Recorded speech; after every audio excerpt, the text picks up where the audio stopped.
I heard a story last week about last month's transfer window in football in Europe. A recruitment committee discussing recruitment data and analysis. 20 slides of data, heat maps, passing networks, progressive carries per 90 minutes. All the good details that looked scientific and sounded impressive. But then someone asked, okay, who do we sign? And there's an uncomfortable silence and the response is, well, the data suggests several candidates. Several. Which is another way of saying it didn't actually answer anything. And this is playing out exactly the same in businesses, companies and sports clubs every day. Ian Graham, the man who helped Liverpool FC win everything with data, says something uncomfortable. People look at insights, say, that's interesting, and then carry on exactly as before. The data didn't change anything.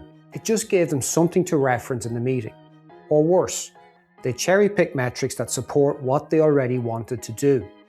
Ignore everything that questions it, then claim it was data-driven. But is that using data or simply decorating your biases? The behavioural science and advertising expert Rory Sutherland has this line: more data leads to better decisions, except when it doesn't.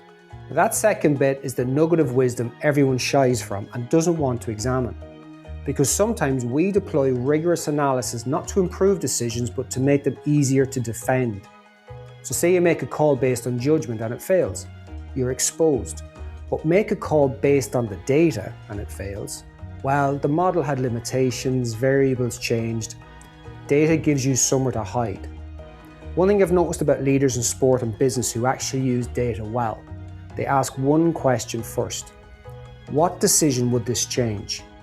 If the answer is none, they don't collect it.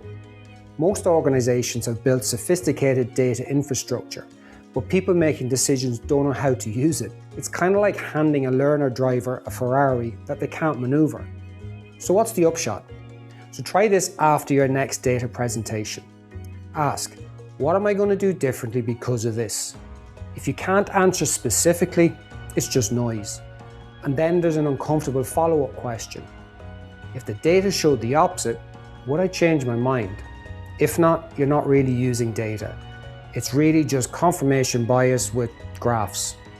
So the question isn't what does the data say? It's more like what decision am I making and what would genuinely help me make up or change my mind? It's a way harder question, but a better question.